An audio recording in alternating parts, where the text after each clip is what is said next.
All right, ruckus makers, this is going to be a very interesting show because, well, you're going to see why. I have some experts from outside of education coming to share their brilliance with us, and I think they have a lot to give, right? If you're open to receiving. And yeah, it's my pleasure to have them both here. Anyways, Merel Kriegsman is a women's wealth advocate, is dedicated to helping you become the wealthiest woman in your lineage. A former cleaning lady turned self made millionaire matriarch. She believes that the most powerful thing we can do for our children is become unapologetic female leaders who fearlessly demand what they're worth and get it. Her insights based on helping 1,000+ women step into self funded wealth have been featured on CBS News, ABC News, and in publications like Forbes, Fast Company, Entrepreneur, and Good Housekeeping. Spot her in the wild on her organic farm in Canada, reading erotic novels in a 1920s lace dress and rubber boots. All right, that's interesting. And she's joined by her wonderful partner, Keith Boldt, today. And Merel, Keith, thank you so much for being on the show. You're welcome. It's always like makes me blush when you read my bio out loud like that, like in front of me. Like, oh my God, I wrote that. Yeah, I was going to say, you wrote it. I'm just reading it. So, and I blush as well. So it's and all mine's good. missing. That's perfect. Yeah. Mystery man. Mystery. Well, I thought that was intentional. I should have double checked. So, we're gonna tell your story too, Keith, and there'll be opportunities to fill in the gaps for sure. Yeah. Hey, I met these two at a really awesome conference put on by my coach in Miami, and it was cool. And to be honest, I was really introverted, and I didn't feel like meeting anybody new. So we didn't talk during the event, but we shared a beautiful breakfast. And I'm just like, oh, these two are so awesome, and their hearts are very real and authentic. And we had a great connection, and that's how they got here today. So, like I said, this is a really unique opportunity having both of you here. And these two are like mindset, also sort of experts. But it wasn't always that way, right? When we had our pre-interview, you were talking about you've been broke musicians, right? So Keith, that'll be an opportunity for sure to fill in the blanks. You've gone through bankruptcy, but all that, right, has changed. And maybe Merel, you could take us back to a moment when you realized you didn't want to pass on that pattern of scarcity to your children. Yeah, so I grew up seeing a lot of like the very powerful women in my family really struggle to turn their gifts into money, right? And because of that scarcity and that power imbalance, especially that they had with their partners, a lot of heartbreak. A lot of like seeing them like compromise and tolerate and sort of settle. And so when I found myself in my mid-20s being very, very pregnant, I did sort of like a little bit of an audit or review of my own life and realized that I was about to pass that on, right? Like that pattern hadn't been broken, it hadn't shifted. So it was a very painful realization. And it also, it made me in that moment, like literally vow with my hands on my very, very big overdue tummy, that I would put all the love and effort and tenacity into this project of shifting this within my female lineage. And it wasn't just my commitment; it was really our commitment, and so it's been very much a shared journey, right, where we sort of went from really struggling financially, me riding around on my bike, cleaning houses at like $5-7 an hour, to us then renting out one of our rooms on Airbnb, getting that badge of best host, one of the best hosts in our little apartment in Leipzig in Germany, where we lived at the time, all the way to building a multi-million-dollar net worth over the last 7 years or so. Yeah. Yeah. Wow. And I know the transition couldn't have been easy. And one thing I admire about your relationship, there's this great um, push and pull in sharing, that I experience, I feel, and I admire that. But anyways, the transition I'm sure was hard. And Keith, you do have a supporting role. Can you talk to us about how you approached, just cultural and gender expectations as you moved into that supportive role? Mhm. Well, sure.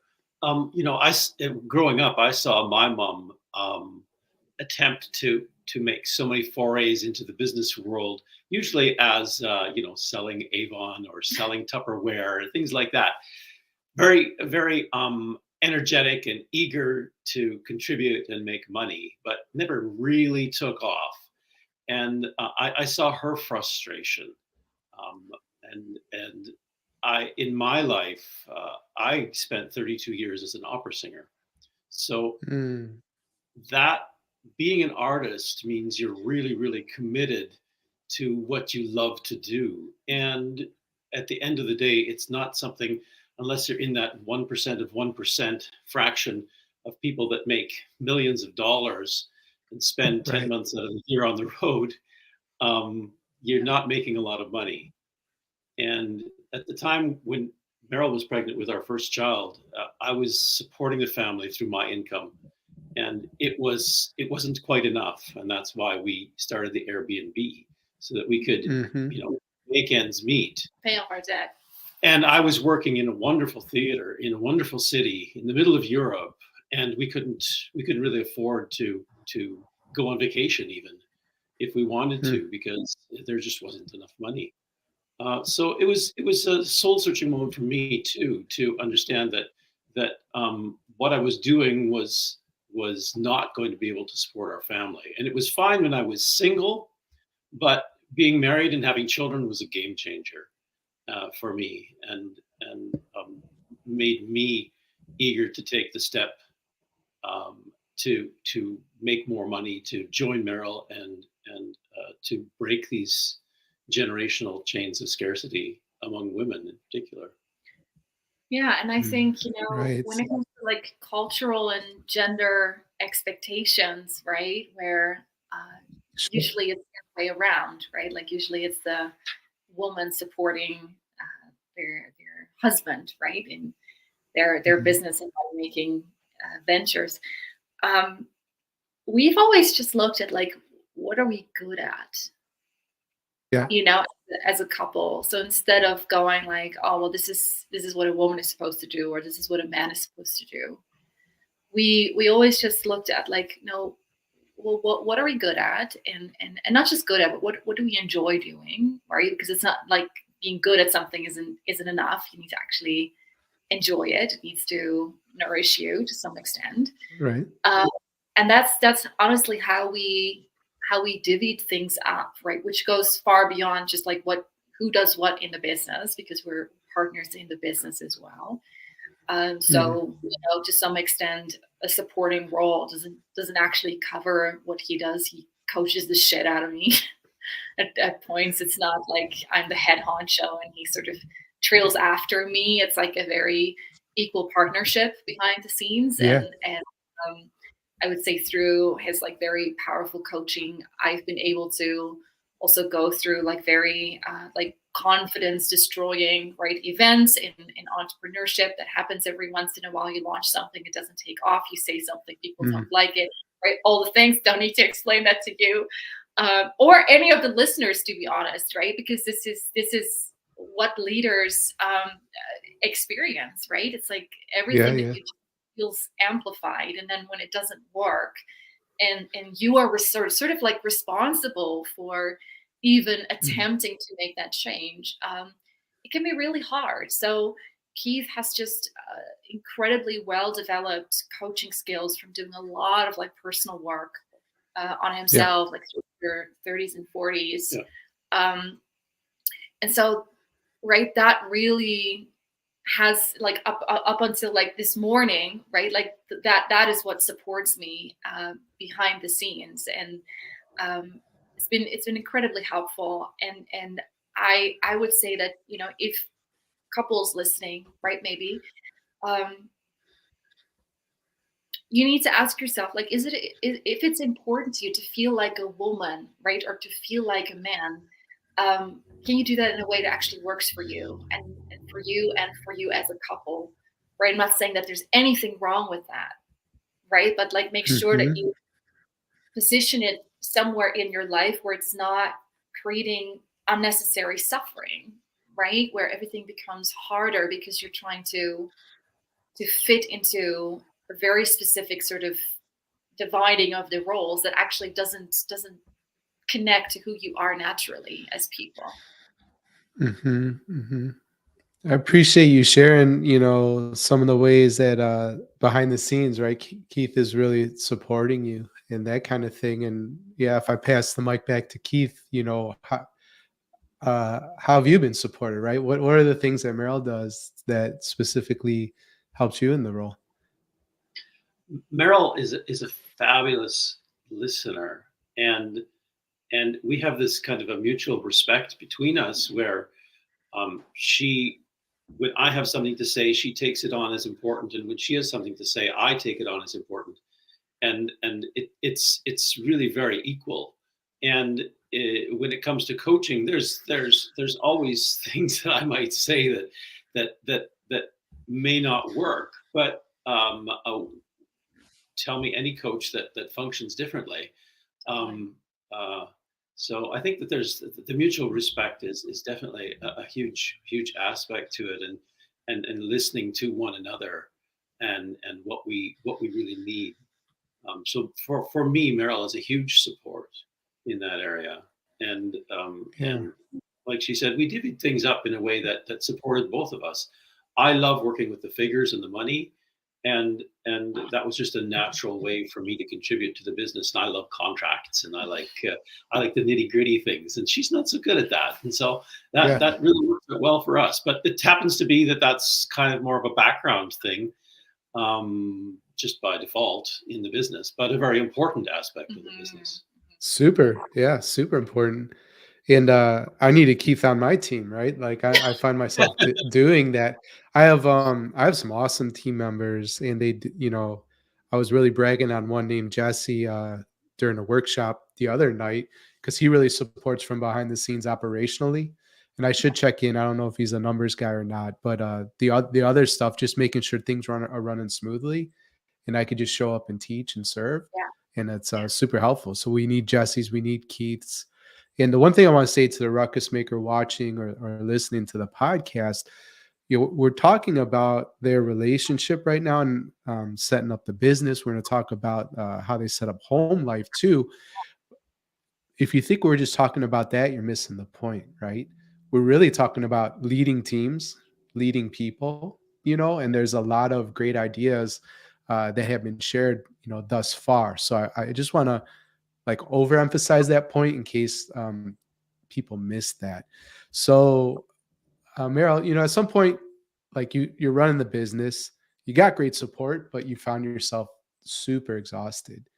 And I Mhm. know that my ruckus makers feel that way too. And it's all of them, number one, but especially the women in leadership, Yeah. because I know they have so much going on at home as well, and you've got the kids. And can you talk a bit about that, right? And bouncing back from that utter exhaustion, because if Mhm. there's anything that I see in education right now, it's that people are tired.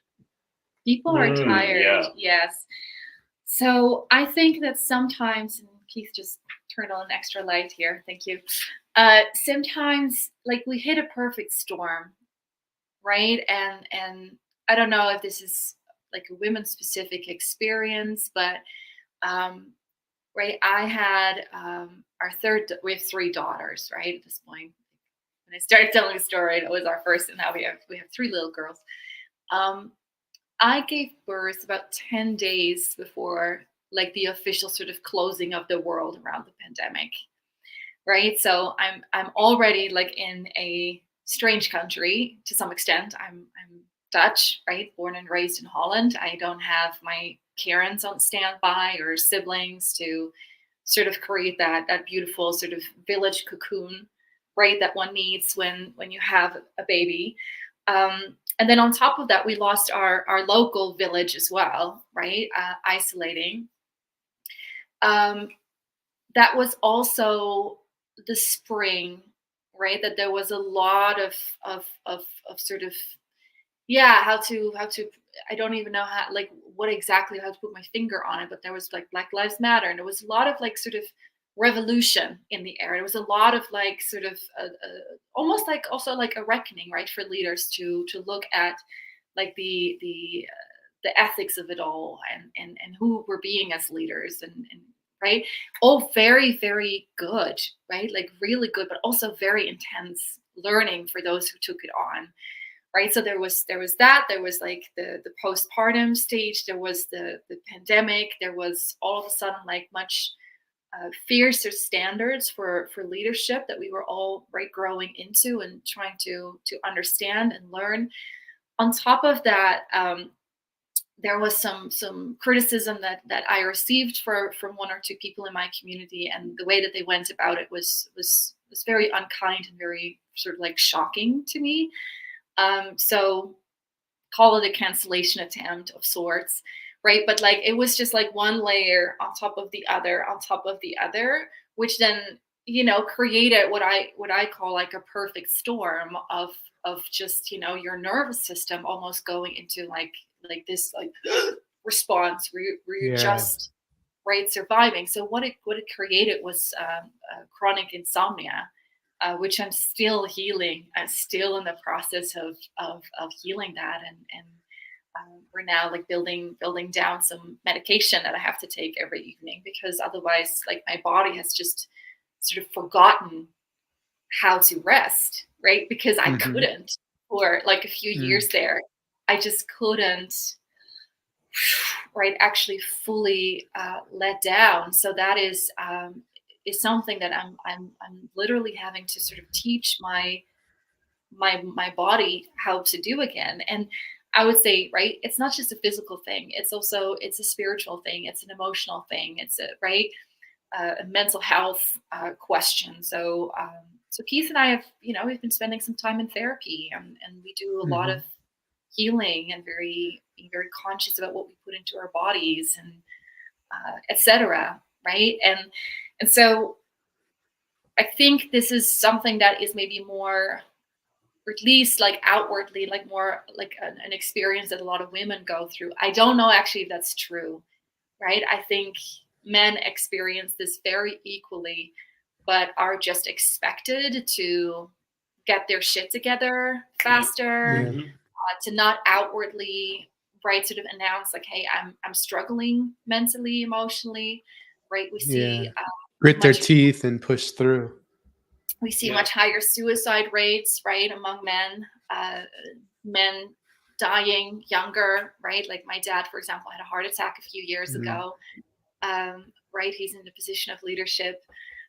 So I think we've all had really hard times, and we're all still recovering. And I think it's so important to acknowledge that, because I don't know about you, Danny, but every person that I talk to is like, "Oh yeah, no, I've had a really hard time, or I've had a lot of Yeah. loss in my family," or Yeah. uh, right, and to really keep reminding ourselves of that, because it's so easy to just pretend like everything is normal when really we've gone through some major right upheaval as leaders, as couples, as parents. Yeah, Right. Yeah. Certainly lost. I lost a cousin recently, so I'm burning candles, all day today, and I'm sorry. in his honor. And yeah, it's tough, unexpected type of thing. But I heard you acknowledge, right? First step is like saying, okay, this is where I'm at, right? And then you can do something Yeah. about it. I heard therapy, right? Therapy is helpful. I've done therapy too, so highly recommend that, for ruckus makers. You said being conscious of what you put in your body. So I'm assuming you mean food and other things like that, but You anything know, else, but uh, anything else really practical that's helped that we yeah, can yeah. offer? Yeah. I would say it's also about like who are you surrounding yourself with, right? So Mm. this means like entering also like masterminds programs, leadership incubators, right? In the case of the people watching, um, where you have a safe space to discuss those things, because everybody's looking to you for leadership, right? Maybe Yeah. even in your own home. We need those safe spaces where there's people that understand what we're experiencing, and we can let down, right? And really feel Yeah. understood, really feel listened to. So I would add that one Right. to the so yeah. It's a great point. A lot of leaders of support, right? That they say, this is the only space where I can uh, be poured into almost, right? And I leave tired and or I come in tired and I leave with energy, and that's a Yeah. beautiful sort of transition. So I think this is a good place to quickly pause to get some messages in from our sponsors. When we get back, like the big ideas, I want to talk about how you set up home life because I know ruckus makers go, go, go, always working. And so there's hints and tips and secrets there in terms of the power you have in taking control of, how you live. Uh, a lovely idea that you call exquisite simplicity. That just hits home for me, and I know it'll resonate with the ruckus maker listening. And then we might get into unhelpful stories about money too, because education has a lot of those. To be honest, I hear them all the time. All right, cool. Thanks again for being here. So, learn how to successfully navigate change, shape your school's success, and empower your teams with Harvard's certificate in school management and leadership. Get online professional development that fits your schedule.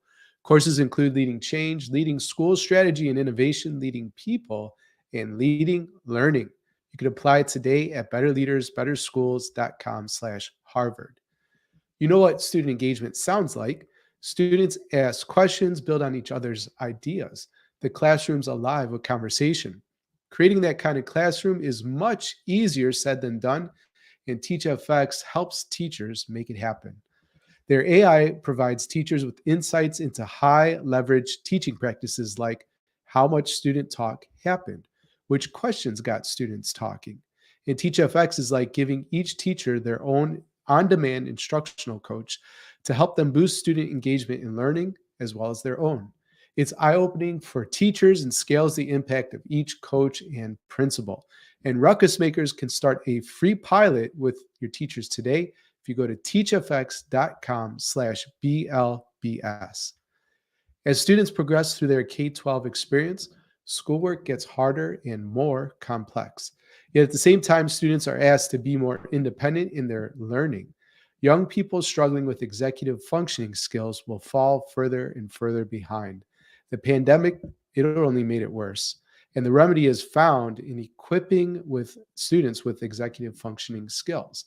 Our friends over at Organized Binder have released a new self-paced course that will teach you how to teach these executive functioning skills and set your students up for success. Learn more at organizedbinder.com/go and set those students up for success. And finally, since I've got you here today, listen, I am putting on a live event in Denver, July 14th through 16th. It's for 50 leaders, 42 are signed up. We have 8 tickets left. You can learn more at betterleadersbetterschools.com/Denver 2023 and really take your leadership to the next level. All right. We are back with Merel Kriegsman and Keith Boldt, and we're talking about so many awesome topics. But right now, we're going to talk about how do you both set up your home life? Because ruckus makers, they might not even feel like it's possible to have a home life, right? And you're all the way here, right? They're far from that. Some. I'm making a generalization. So I also want to encourage you to think about baby steps, right, to get along the way. But yeah, let's hear about home life for you.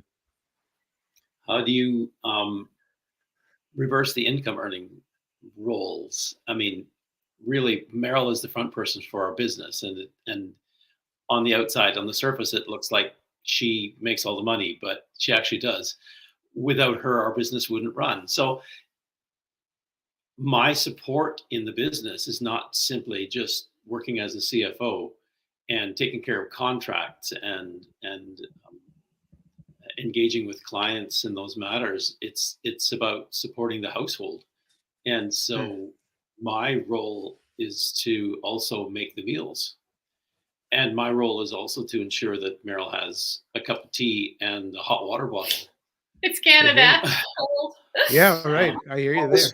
Sometimes gets cold because it's at the end of the house, and, Yeah. and the heat isn't always it's not always as warm here as it is in the rest of the house. This is like the best tip we're gonna give you all. Like water bottles, hot water bottles are so relaxing. No, I'm just kidding. But I think that most guys. My wife loves those, to be honest. So yeah, it is a great tip.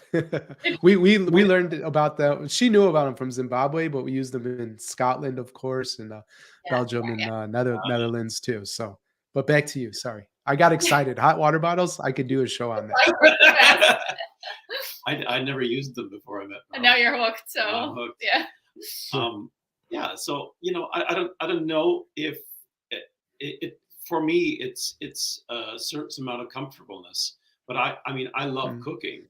So it's a natural for me to make the meals and to process food and to have a garden and support the family in that way as well.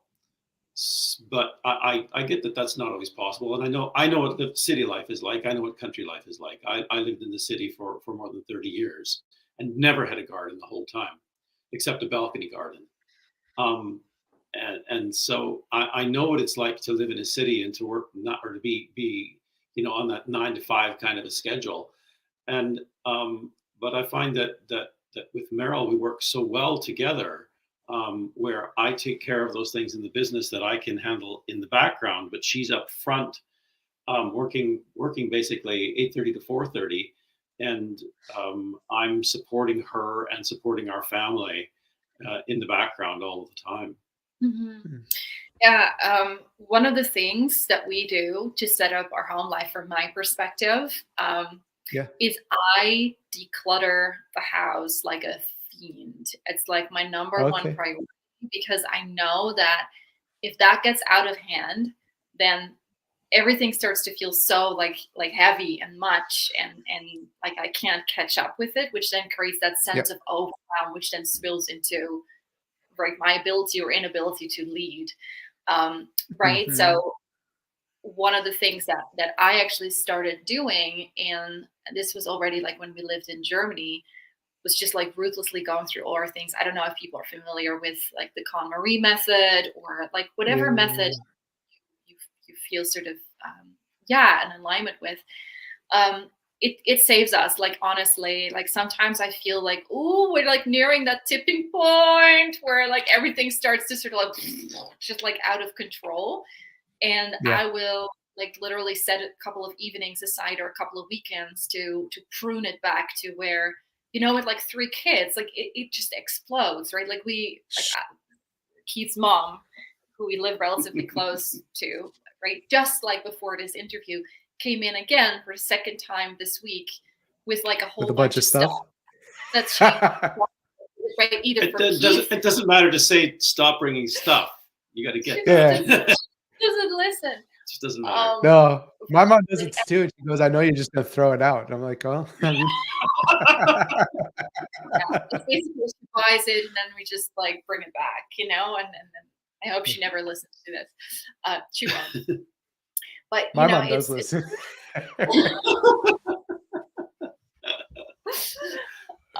So interestingly enough, what I have noticed is that when my space is relatively decluttered, I can focus more. I'm more creative. I have more energy. Yes. And also sort of a sense of like now wealth can come in. So I use a lot of also feng shui principles to set the house up for receiving abundance and beautiful, like, visibility, like opportunities and stuff, considering sort of like where different baguas are in our house. If you want to read up on that, I would just Google feng shui. But for example, behind me here, you can see like this beautiful chair. I don't know. Sure. Everything is a pair of you. So it's like this one, which is in our wealth and prosperity corner, which is like a very welcoming sort of, please wealth, come into our life and seat yourself in this beautiful chair with these beautiful colors that, there's just some symbolism basically that we we use in our house a lot, which then creates like very tangible ways to invite like specific experiences and opportunities. And I don't know if Keith humors me or if he believes in it. Oh no, I absolutely do. The week we took out, this is going back. He's there. We can ask. Going back 4 years or so, but the week we finally took out the island in the kitchen, I think we made $150,000 in that week. Yeah. It was as soon as that island was out of the kitchen, the money started just pouring in. Yeah. And it was like there was a blockage. There was a blockage of energy and a flow in our life that island represented, I think. And as soon as it was gone, like. And it wasn't even like money we had to work for. No, it was like an unexpected like cash payout, like insurance money, right? That just came in. So like my number one tip is always like ruthlessly declutter, right? Your kids will protest 100%, and especially when they grow a little older.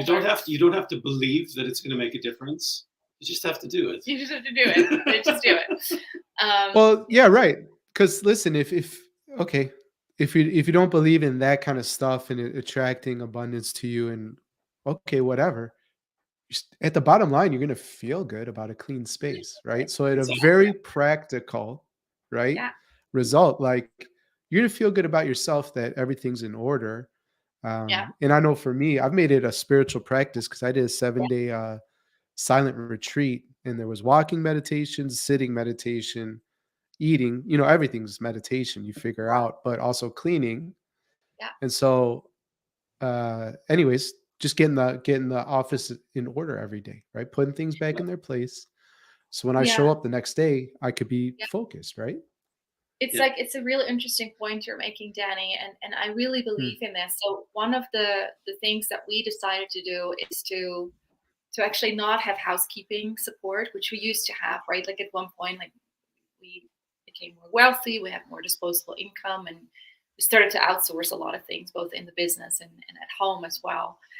And then during the pandemic, I was doing our own cleaning and actually realizing like how deeply therapeutic and spiritual it is. And also like as a really important thing to just show our children, like I'm a drill sergeant. I get those girls to do chores, and they're not grumbles. Like if you grumble while you do your chores, like I'm going to double your chores. Like I'm really strict because we have no interest in like raising a bunch of like super entitled brats, who soft, throw things around and not have to clean them up. So I would say maybe once a quarter, I have a complete meltdown where I'm like yelling at our kids, going like, "You drive me crazy!" Like you disrespect my life force, just like leaving everything behind, and you're just like thinking I will clean it up, and then and they get really scared, and then they're like, okay, and then they get back and are involved. But it's like it's a family affair, it's not just us that do the things. I really together with Keys, instill in them like on a Friday or Saturday morning, like Friday evening or Saturday morning, our middle one cleans the bathroom, and our oldest one cleans the hallway, and then our middle one does the vacuum cleaning. And so it's really understanding that also your children can contribute. It's of course not easy, like the amount of energy you expend to actually get them to do something, but in the long term it pays off. Yeah, for sure. Yeah, you're planting seeds. Absolutely. Let's talk about this concept I love, exquisite simplicity, because I know ruckus makers need more of that in their life. So what does that mean to you? Well, we were talking about this, and Keith, maybe you wanna like elaborate a little bit here, but we haven't gone on any big vacations in the last 7 years. That doesn't mean we haven't gotten away. It's like we just haven't had this feeling of we deserve to take 2 weeks or 3 weeks here and there. And of course the pandemic fell in between too, which caused us to look closer to home and maybe not get on an airplane. And also getting on airplanes was also not didn't tie in with our philosophy of life so well either. Even though we have family overseas and we do need to go visit them, we are pretty low key. frugal. Yeah, I would say like low key, and like frugal in a lot of areas, and then not frugal in some areas. Like you don't know what we spend on like food and eating out and stuff. Like we're total foodies, and our fridge and are just filled with like delicious things. But it's for me some of which we grow ourselves. And right? process ourselves, which is a big like whole different like pursuit. Our fridge is full of sauerkraut. Sauerkraut. But exquisite simplicity, I think, for us is about discernment, right? It's about saying it's really easy to say yes to everything, and then you find yourself right in a bind where, right? We do this all the time, by the way. It's like we fall for it and then course correct. We fall for it and then course correct, right? So at one point, like I think I was like super pregnant, and we were running this local community choir. We like for some reason thought this was the season to start a local community choir where Keith basically wore like 17 different hats. Being both the director and the conductor and the person who did all the copying of all the music. Chose all the music and copied all the curated music. all. This is like a never-ending list. Ordered all the music. Yeah, and we were running the business, and we were building. We're really regenerating the land that we live on, that we steward. We live on 160 acres. We decided to go organic, right? So working with different farmer, all these things. Like we say yes to so many things, and sometimes we're like, what were we thinking? And I think what's really important also for the ruckus makers listening is that you forgive yourself. You shift back into like, let's throw everything on a pile. I just want to add to that though too, that there are some things that are really important to us, and whether we live on 160 acres, which is called a quarter of a section in this part of the world, and that's not a lot of land in this part of the world, but it is a lot of land in the grand scheme of things.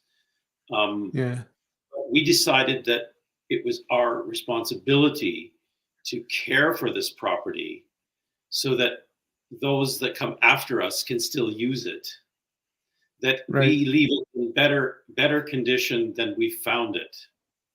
And we've gone out of our way to make decisions, and some of them have cost us money, but in the short term, it's not just about money either, but it's about caring for the land and caring for people.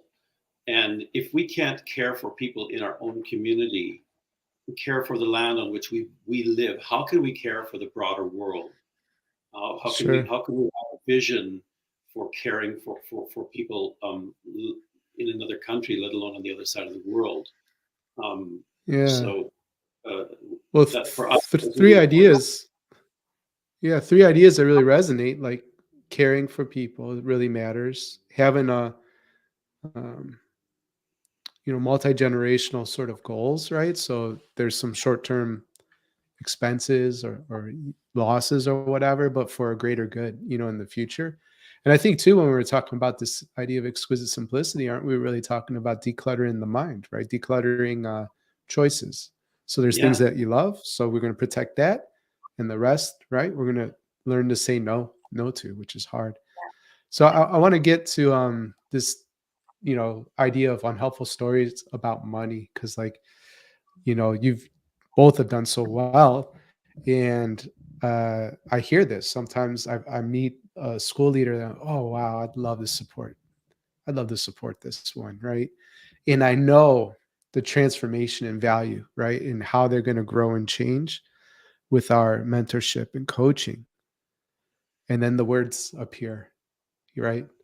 Oh, that costs too much, or we don't, we're in education, we don't have it. So I'm curious, like, what would you say to somebody like that in the moment, or how do you counter these unhelpful stories about money?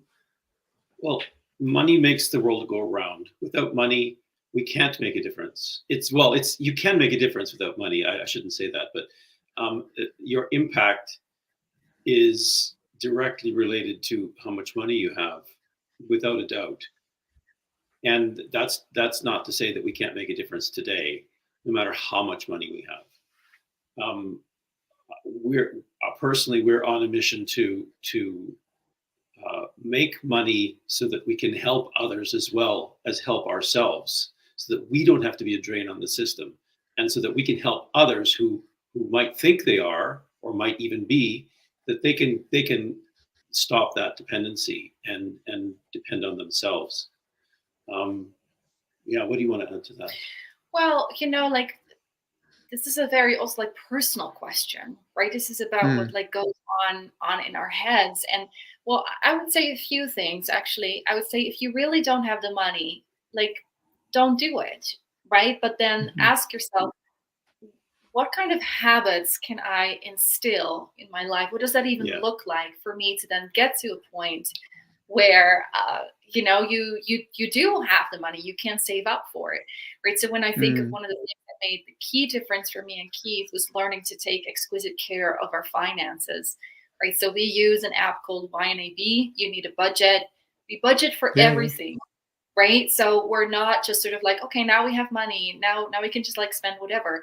It's a constant sort of referring back to like, Keith, what do we have in that? It's like an envelope system, right? Basically, in that bucket. You only need one bank account. You don't need 10. Yeah, exactly. So it's really, really organized, and this is what I highly recommend for everyone, right? Especially if there's unhelpful stories, right? The question is it an unhelpful story, or is it a valid concern, right? Chances are that it's a valid concern in that case, right? Start learning about finance, start understanding how money works, how to take care of it, because chances are very big that you could afford it if you made space for it. If you, right, like for example, like us, we have always prioritized like really high quality mentorship in different areas of our life over, right, going on luxurious vacations with our children while they're young, right? And that's not to say that every one of those mentorships have worked out.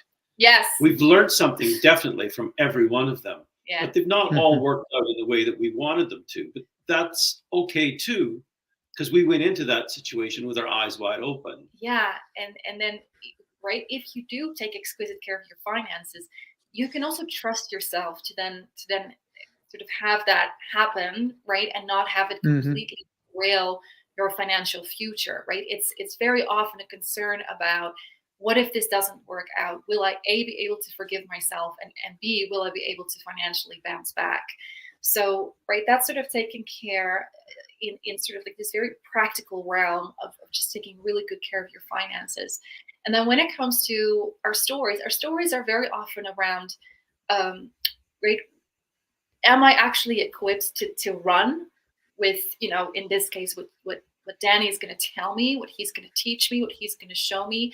Am I a worthy recipient, right, of this wisdom at this time in my life, right? And again, that part of that is like, how do you set up your home lives that you actually have like the spaciousness, right? To like, too, Danny, like when you just go into therapy, for example, there's a period of time where you feel more of a mess before you start feeling less of a mess, right? So it might be around like emotional capacity, right? But if that is the concern, if you put your finger on this, right, and you ask yourself, what about this investment feels a little scary, right? And you have clear answers, then you can come up with clear solutions, because the bottom line is that investing in yourself is the quickest way, right, for you to get to where you are right now to where you want to be, like without a doubt, right?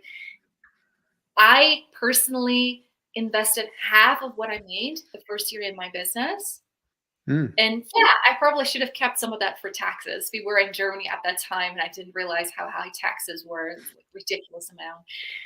And so I made $25,000 that first year in business, and I spent $12,500 on joining a mastermind, which honestly like catapulted me straight to $180,000 that second year, $500,000 the third year, et cetera, right? And I just kept investing in understanding, right, what does a good leader make? What does it look like for me to step into higher levels of confidence around money? and those are things that require like that intimacy and that access to the people who've done it, right? And you are one of those people in your space. So people can save themselves a huge amount of unnecessary suffering, of struggling and attempting to get there themselves. Right? You represent that sort of like, I don't want to say shortcut, because what you teach has so much No, depth. but yeah, Something along I think it's those like lines. It's a like an wormhole. accelerator, or yeah. Go. Well, there we go. I mean, now I don't want to get into like Einstein and all this kind of stuff, but there are things you can leverage, right? Yeah, that help you exactly. grow, and that's great. 25 to 180K in terms of business, right? That's how we'll measure success. One way is through revenue generated. In terms Yeah. of principles, reactive to proactive. Is that something you want? How many of Totally. you are going into a school where like just lacks energy and enthusiasm to becoming a top employer, because our leaders have created top employer, not just like top school. It's the top employer in the community, right? Yeah, We already talked exactly. about wiped out to energetic. So there's so many So transformations. I really appreciate that.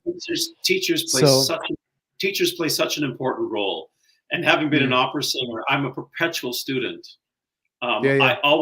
I always sought out the best teachers. You can't spend a month or a week without a teacher. You always have a teacher. I spent 7 years Mhm. in the university system after my high school degree and a diploma, and got 2 degrees, and then continued to study and study and study, but always seeking out the best people. And I know for a fact that if I didn't study, I wouldn't have gotten to where I was. And that was always so very, very important, was finding the right people. So Awesome. I applaud those who take that step and say, "Hey, I'm going to work with." because this is your For life's sure. work, It's your this life's is your work. life's work. Yeah. Yeah. Yeah. Well, yeah, I want the Ruckus Maker to know we're going to link up your Instagram page, right? That's a great one. That'll be extremely encouraging for folks to check out and follow you. And then I think there's a secret podcast too that you're able to offer Ruckus Makers that you usually charge $97 for. And it's, from what I understand, focused on mindset. And so we'll have a link in our show notes on how to get hooked up with that. But let's get to the last questions I ask all my guests. Okay.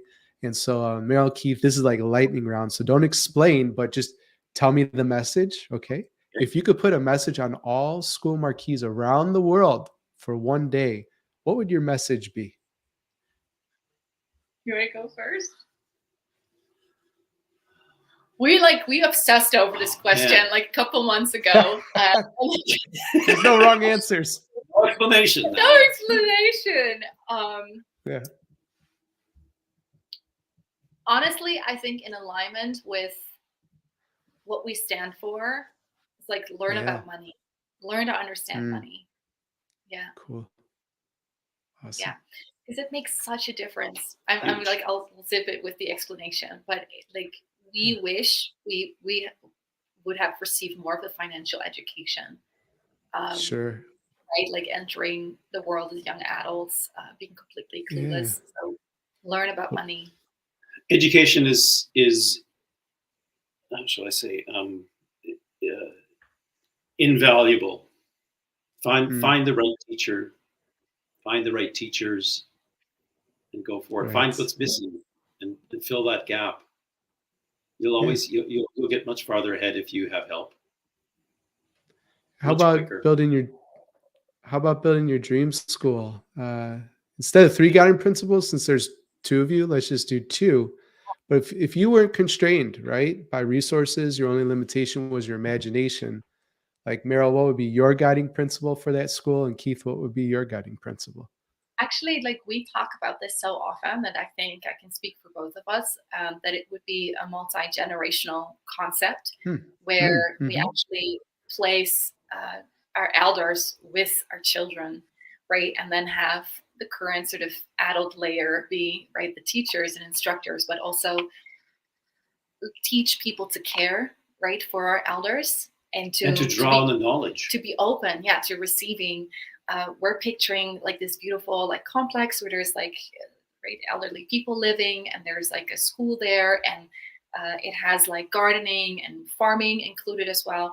I went to the Waldorf school growing up, and I think that combined with the fact that Keith is a farm boy, right? He grew up with both feet on the ground, and learning about in the ground, in the mud.